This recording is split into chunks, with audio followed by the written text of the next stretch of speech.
जोजोलपा तारेमाम साथीहरू सन्चै हुनुहुन्छ? अस्तिको हप्ता म आउनु पाएन। अस्तिको हप्ता अलि यताउता अलि बिजी भएकोले अस्तिको हप्ता आउनु पाएन। आज पनि म तपाईहरुलाई नेपाल भाषा सिकाउन आएको छु। तपाईहरुकोतिरको हालखबर के छ अहिले? यहाँ काठमाडौँमा चाहिँ गुङ्ला धर्म सिद्धिएको छ। अब आज चाहिँ तीजको माहौल होला। गुङ्ला पर्व बेला चाहिँ बिहान बिहान स्वयम्भूमा जाने गरिन्छ। बाजागाजा लिएर स्वयम्भू घुम्ने चलन छ गुङ्ला बेला चाहिँ। यदि तपाईँ गाउँतिर हुनुहुन्छ भने गाउँतिरको मौसम चाहिँ अहिले मजाको होला। धान मजाले हरियो भइरहेको होला।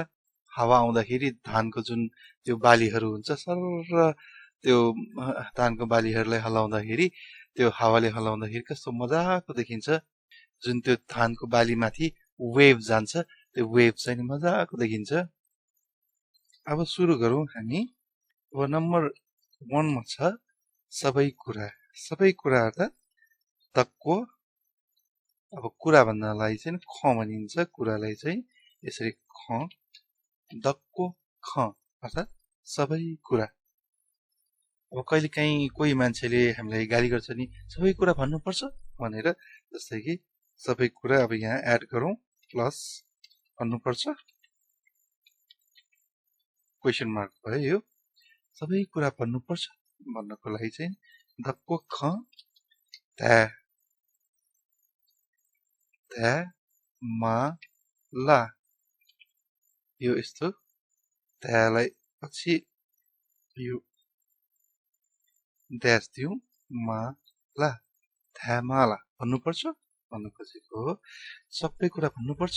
जस्तै कि कुनै कुराहरू गफ गरिराख्दाखेरि अनि कसैको कुरा के भनिदियो भने सबै कुरा भन्नुपर्छ तिमीलाई भनेर हामीले भन्छौँ। त्यस्तै भन्न खोजेको हो दक्को ख ध्यामाला। अब अर्को सेन्टेन्स सुरु गर्नु पर्ला। बाहिर मेसिनको आवाज आएको जस्तो लागेर एकछिन झ्याल लगाउँ कि भनेर हेर्न गएको थिएँ। यो काठमाडौँमा धेरै जनसङ्ख्या भएकोले कहिले के आवाज आउने कहिले के आवाज आउने समस्या छ अलिकति। कहीँ मान्छे नभएर समस्या, कहीँ मान्छे धेरै भएर समस्या। अहिले यतिखेर चाहिँ अलि ठिकै हुन्छ बिहानको टाइममा। अझ 3-4 बजेतिर त अझै साउन्ड धेरै आउने, बाइकको साउन्ड आउने, बच्चाहरू कराउने, रेकर्डिङ गर्नको लागि चाहिँ अलि डिस्टर्ब हुन्छ। अब अर्को सेन्टेन्स हेरौँ। नेवा मेवा भएछ। नेवा भनेको मेवा भएछ। एनई स्ल्यास यस्तो गऱ्यो भने चाहिँ ठ्याक्क नेवा आउँछ। अब यसलाई कपी गरेर राख्नु पर्ला। अर्को सेन्टेन्समा पनि काम लाग्छ। के म तिमीलाई बोलाउन आऊँ? यो अब हाम्रो डेली लाइफमा युज भइराख्ने सेन्टेन्स। छु जी छन् त बोलाउन आऊँ भन्नु पर्यो भने स त अब स त अ आउँछ। स त वे ला क्वेसन मार्क। छु जी छन् त छमा पनि एउटा थोप्रो राख्दिउँ। यहाँ छमा माथि पनि एउटा थोप्रो राख्दिउँ। छु जी छन् त स त वेला। यसमा छु भन्नाले अब के भन्न खोजेको हो? जी छन् त भनेको म तिमीलाई, स त वेला भन्नाले बोलाउन आऊँ भन्न खोजेको हो। अब श्रीमती माइती गएको छ भने पनि तपाईले स त वेला भन्न सकिन्छ। जी छन् त स त वेला भन्न पनि सकिन्छ। स त वेला भनेको बोलाउन आऊँ भन्न खोजेको हो। गर्लफ्रेन्डलाई पनि जिस्काएर भन्न सक्नुहुन्छ। अब गर्लफ्रेन्डलाई भन्नु पर्यो भने चाहिँ जी छन् त छौँ छे तिम्रो घरमा। छौँ छौँ छौँ छे छे भन्नाले घर, छे भन्नाले घरमा बोलाउन आऊँ भन्न खोजेको हो। त्यसै गरी रिप्लाई दिनु पर्यो भने आऊ भन्नु पर्यो भने वा, अनि नाउ भन्नु पर्यो भने वे मटे भन्न सकिन्छ। अनि नाउ भन्नु पर्यो भने वे मटे भन्न सकिन्छ तपाईहरूले। अनि कहिलेकाहीँ रिसाइराखेको बेला बोलाउन आऊँ भन्दाखेरि ल आऊ त भनेर हामीले भन्छौँ नि, त्यो भन्नको लागि चाहिँ नि कावासा हामीले यसरी भन्न सकिन्छ। कावासा। ल आऊ त तिम्रो खुट्टा भाँचिदिन्छु भन्नु पर्यो भने कावासा छौँ टुटी टोट्लाबी भन्न सकिन्छ हामीले। अब अर्को सेन्टेन्स छ। यो अब पास्ट टेन्सको कुरा गरिरहेका छौँ हामीले। उसको भाइ हिजो आएको छ हिजोको कुरा गर्दैछौँ हामीले अब यसलाई हामीले नेपाल भाषामा उयु भाइ अर्थात् किजा हिजो भन्नु पर्यो भने मिग आएको छ भन्नु पर्यो भने मिगा भएछ यस्तो भयो भने यहाँ स्ल्यास एउटा राख्थ्यो मिग आएको छ अर्थात् वो टु उयु किजा मिग वो टु उसको भाइ हिजो आएको छ यसमा उयु भन्नाले उसको किजा भन्नाले भाइ भइहाल्यो अनि त्यसपछि मिग भन्नाले हिजो भयो आएको छ भन्नाले वो डु अब अर्को सेन्टेन्स छ उसको खुट्टा अर्थात्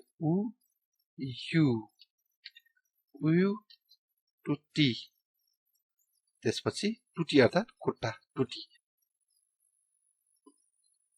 अब अर्को सेन्टेन्स तपाईलाई थाहा छ छि यसमा एउटा थोप्लो पनि राख्थ्यौं छि स्यु ला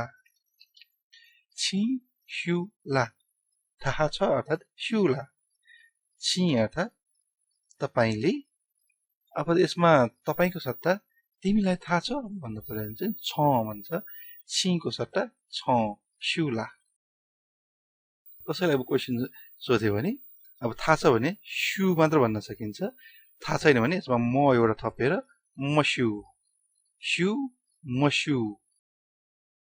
त्यस्तै गरी अब कसैले तपाईलाई थाहा छ भने सोध्यो भने भन्दिन भन्नु पर्यो चाहिँ ध्यामकु अब अर्को सेन्टेन्स उ छ अर्थात् अब कोही साथीको घरमा जाँदाखेरि साथी छ भनेर सोध्न खोजेको हो अब उको सट्टा तपाईले अब राम छ श्याम छ हरि छ अब यस्तो भन्न सक्नुहुन्छ अब नेपाल भाषामा चाहिँ उको सट्टा वो डुला क्वेसन मार्क वो डुला अर्थात् उ छ भन्नु खोजेको त्यस्तै गरी राम छ भन्नु पर्यो भने राम दुला श्याम दुला हरि दुला यसरी भन्न सकिन्छ छ भन्यो भने चाहिँ दु अनि छैन भने मधु अथवा मरु कसैले मरु भन्छ कसैले मधु भन्छ भिडियो मन परेदेखि लाइक सब्स्क्राइब र शेयर पनि गरिदिनु होला फेसबुकतिर यसो शेयर गरिदिनु होला फेसबुक ग्रुपहरुतिर पनि अब जुन नेवा कम्युनिटीको ग्रुपहरु छ त्यो नेवा कम्युनिटी ग्रुपहरुमा शेयर पनि गरिदिन सक्नुहुन्छ त्यसरी फेसबुक ग्रुपतिर शेयर गरेर हामीलाई सहयोग गरिदिन सक्नुहुन्छ अथवा तपाई विदेशमा हुनुहुन्छ भने यो भिडियोलाई तपाईले बुस्ट पनि गरिदिन सक्नुहुन्छ तपाईको आफ्नै पेजमा राखेर तपाईले बुस्ट पनि गरिदिन सक्नुहुन्छ अनि तपाईको लागि अरु रिसोर्सेसहरु पनि छ नेपाल भाषा agendakas.com/नेपाल भाषामा अनि त्यस्तै गरी खल्ती युज गरेर हामीलाई चिया कफी खुवाउन चाहनुहुन्छ भने खल्तीको क्यूआर कोड यो वेब पेजमा छ यसमा चेक गर्न सक्नुहुन्छ थ्यांक यू शुभ